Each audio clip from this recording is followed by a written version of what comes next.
We are 4 days away from Election Day, and more than 4 million people have already voted in North Carolina. Guilford County Board of Elections Director Charlie Colicutt is here with us to answer your voting and elections questions. You can text us. The number is 336-379-5775. Remember, this is text only.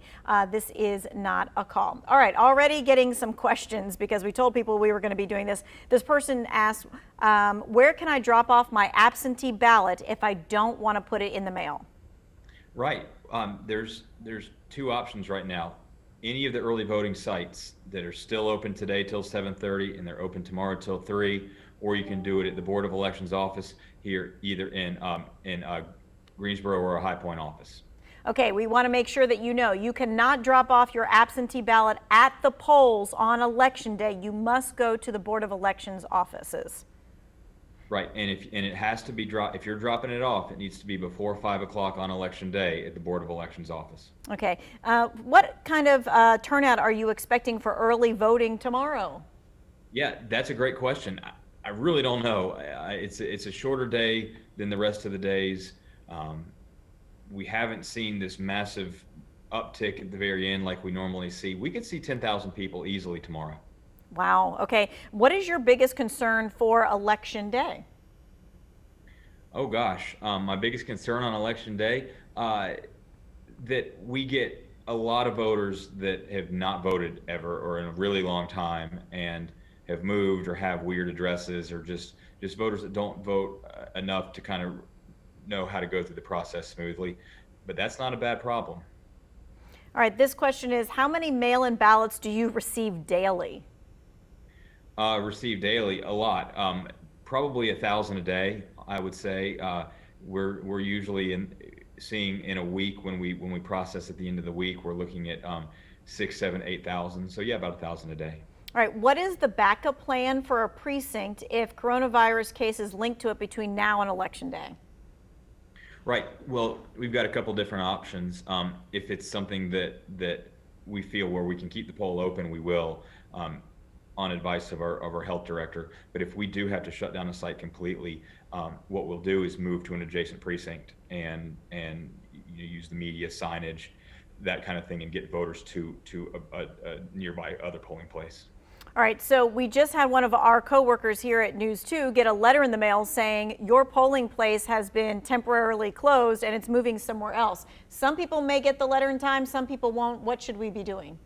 Right. Well, I think everybody should. I should. There are a handful of precincts. There are 7 polling places in the county out of 165 that, due to COVID issues at those locations, not an outbreak or anything, but they just chose not to participate this year.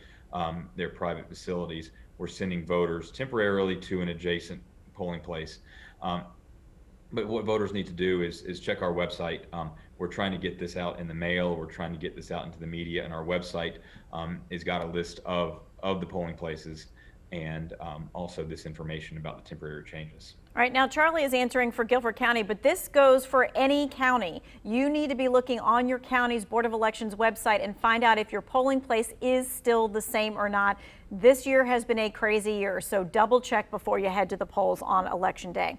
This question, oh, go ahead. Let me just point one thing out, and if we do have to do something, we're not moving long distances. We will be moving to adjacent places, and if we have to do that, we will put lots of signage up just to make sure that we're okay. Mm-hmm. This person's asking, could you offer curbside voting if you have to shut down a precinct?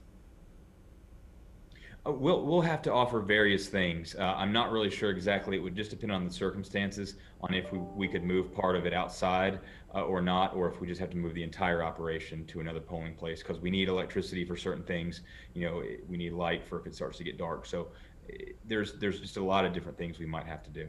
Mm-hmm. Someone was asking, what are the voting totals so far for Guilford County? I know you mentioned that you get 1,000 mail-in ballots a day or so, but what are the totals? Yeah, so right now we're at about 45,000 absentee by mail ballots, and after today we'll be somewhere in the neighborhood of 180,000 early votes. So we're over 200. We're about 220 right now total votes cast. We're at about 56% of Guilford County's registered voters. Gotcha. Okay. Someone is saying, is mailing your voting ballot the safest option, or should I just go to the polls? Either way, I mean, I think if you want to mail it in, we still have some time to accept it, but I would really caution you to get it postmarked just in case. But I think the polls are still fine. Tomorrow is going to be a big day. I don't know how lines are going to look. Election day is shaping up to be a great day. Can people go vote in costume? It is Halloween. Can people? Yes, sure. Go vote in costume. I don't know that we're going to be in costumes. Some of us may be, but yeah, go in a costume.